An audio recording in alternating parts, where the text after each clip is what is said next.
Back. Season 3. Season 3 of The Simpsons. We're making a inglorious return to reviewing The Simpsons episodes. Yes. We're on episode 36. Oof. Stark Raving Dad. The third season premiere. For anyone who doesn't know this incredibly famous episode, what happens is that Homer gets sent to a mental asylum, and while there he befriends a large, portly, yellow fellow named Michael Jackson. Who may or may not be voiced by a deceased famous pop singer. Yes. Prince. Yes. Yes, he's voiced by Prince. Yes. Yes. So, we're not going to, I think in this one, we're not going to make any Michael Jackson jokes. No. Even though I will say that this is very reminiscent of a time when Michael Jackson was beloved pop sensation. Yes. Not semi-disgraced sensation. It's always difficult dealing with anything to do with Michael Jackson, I think, without, like, you know, a layer of irony. A layer of irony after what came out. I think pretty much soon after this episode aired, actually.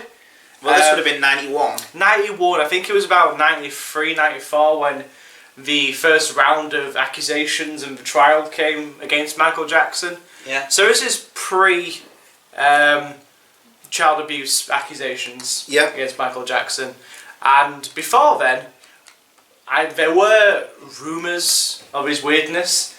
You know, it was established that he was an odd guy, but he was pretty much beloved by everybody. Yeah. Like, his records sold millions. Thriller and Bad were two of the most successful albums ever made. International pop star. Everybody loved. Everybody loves Michael Jackson. Everyone had, you know, it was a Michael Jackson song that everybody loves. He was a huge star. So him appearing on The Simpsons in the way you wouldn't expect, I think is actually really clever. It is really clever. It's great. It's a great concept. It's probably one of the best uses of a guest star ever. And it comes from probably one of the least, probably subtle people. Like, everybody knows Michael Jackson. Yeah. And that's what it's playing on. That's what makes it so clever. It is. So Homer in the mental asylum befriends a fat white guy that thinks he's Michael Jackson, basically. Turns out the end is actually a guy called Leon Bukowski, who's from New Jersey. He just started talking like Michael Jackson one day because it made people feel good. Yeah. So he's kept on doing it, and it's really weird. It is really weird. So at the time, you know, a lot of people didn't know it was Michael Jackson. Yeah. Like, people thought it was just like an impersonator. An impersonator, yeah. And the story goes that Michael Jackson wanted to see whether he could get away with his. Apparently, he tried to see whether his brothers would be able to work out whether it was him or not. Yeah. So that's why he asked not to be credited as like a joke to his brothers. So like he just wanted to see whether they'd recognise his voice or not in The Simpsons. Yeah. And again, that's kind of what I like about it. You know, like you've got the biggest pop star in the world in this kind of weird little cartoon. Yeah. Which is it's kind of cool, I guess. It is really cool. What did you think of the episode? I love it. It's a great episode. It's an absolute classic episode. I've always loved this one. Yeah. And it hits all the right notes. Yep. It's got an emotional. You know, like it'd be easy to run away with all the kind of different Michael Jackson jokes you could do, and mercifully don't overdo it. Nope. It's got an emotional core to the episode. The emotional core being that it's Lisa's birthday. Yep. And Bart has been quite a neglectful brother. Yep. And hasn't bought her present, and she feels let down by Bart. So Michael Jackson / Leon helps Bart to write a song for her. One of the best Simpsons songs. Yes. Up there with the one where Lisa sings the protest song, I think. Oh yeah. And the Quickie Mart one. These are sort of the three. Who needs for Quickie Mart? Yes, those are the three big songs for me, and this is one of the best. Yeah, definitely. This is up there with those other two. This is a great. Lisa's birthday. It's a genuine too. So it's just a great song. It is, yeah. And I like how it takes the time to show like the writing process. Yeah. I love Bart's original song. It's like, Lisa, her teeth are green. Lisa smells of gasoline. I love that. It's great. And Michael Jackson's like, no, just no. So it's got an emotional centre to the episode, which. Who'd have thought? Who'd have thunk it? An episode starring Michael Jackson. or an emotional centre. It's just a sort of top class episode, a brilliant way to open season 3. Oh yeah, yeah. Perfectly paced, so you've got gags just all throughout the wall, and also pretty much every Simpson has something to do. Yeah. Marge can react to Homer being sent to the mental home. She gets to react to that. She gets some funny lines where she's thinking that he's right. You said I told you were going to send him to the mental home. You said poorhouse. Bart gets to be neglectful. Lisa gets to be neglected. Maggie gets to do some comedy business by jumping up and swinging. On the thing, yeah. On the what you call it that Americans seem to have, the fan. Yeah. Everyone gets something to do. It's brilliant in some of the first integration of movie references. Yes, there's lots of One Flew Over the Cuckoo's Nest and Hannibal Lecter. And Hannibal Lecter, yeah. When he's in the mental home. Yep. Just dotted about, and there's a lot of like caricatures of famous mental patients. Yes. And some great Burns Smithers stuff, because basically Burns is the one who orchestrates Homer being sent to the mental home because he thinks wearing a pink t-shirt means he's an anarchist. How outdated is that? How 90s is that? I know. But it's some great stuff in it. I saw you in Bell Bottoms in 1978, Smithers. Oh, yes. That was the production of H.M. Pinafore. HMS Pinafore. Oh, yes, sir, you stole the show.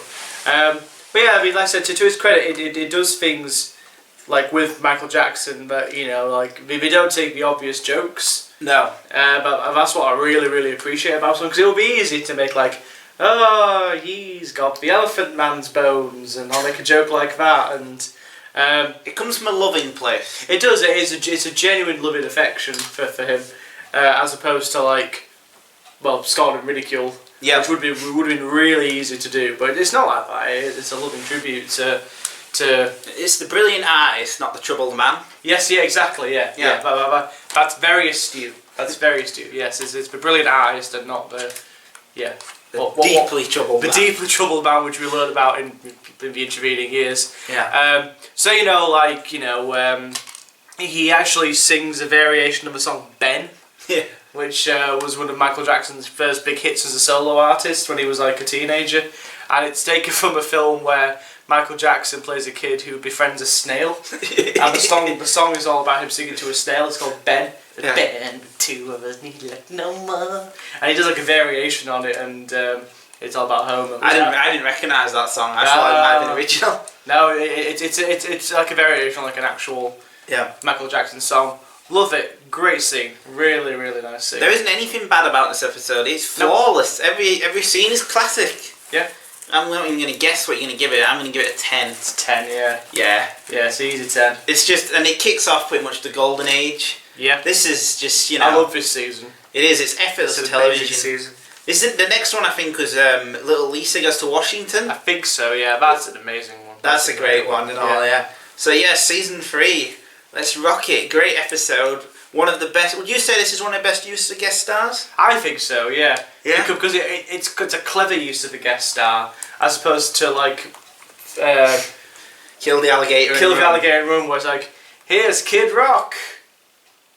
And that's it. He doesn't do anything. Well, like, they actually integrate Michael Jackson into the story, and they use it not only as like a joke on like how boring the town is, but the biggest event that ever happened was that's when the Dalai Lama bit arriving in 1953 is Michael Jackson arriving, but also Michael Jackson's celebrity status at the time. Yeah. I was going to say a little quick thing before I finish. It reminds me of the way they used the Beatles in the B-Sharps one. Oh, yeah, they used George Harrison. Yeah. I love that joke in that episode where it's like, I became the greatest thrill of my entire life. Hello, Homer, I'm George Harrison. Oh my God, you got a brownie! Where'd you get there? What a charming fellow.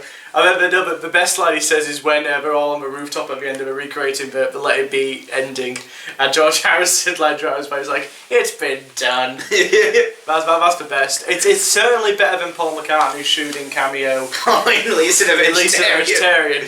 Where Paul McCartney and Linda McCartney literally pop out of nowhere. Hello, Lisa. I'm here to write you I'm here to sing you a song. Yeah. Well, like at least in the B-Sharps one, like it comes at least naturally. You know, it's the Grammys. There's going to be some big star there. Why not have a Beatle in there? But they are similar. Like they're the only real artists who are comparable in terms of popularity, the Beatles and pop culture Michael Jackson. Yeah. And the way they're using The Simpsons is loving. And, I just think that having someone like Michael Jackson, just getting Michael Jackson to appear in The Simpsons when, you know, the biggest music of that era was Michael Jackson in the late 80s, early 90s. He was the biggest star in the world.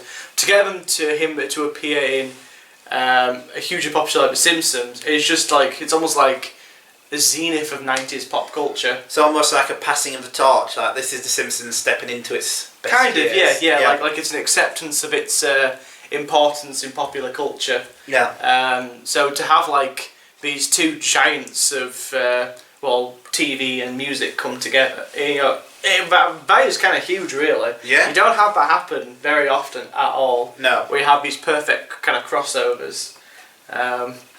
And yeah, because Michael Jackson was probably the most popular he'd ever been. Yeah. And Simpsons is probably as most popular it's ever been. It's just, yeah, it's kind of amazing when you think about it, really. It's amazing. Yeah. But a genuine pop culture event. Stark Raving Dad, 10 out of 10. 10 out of 10.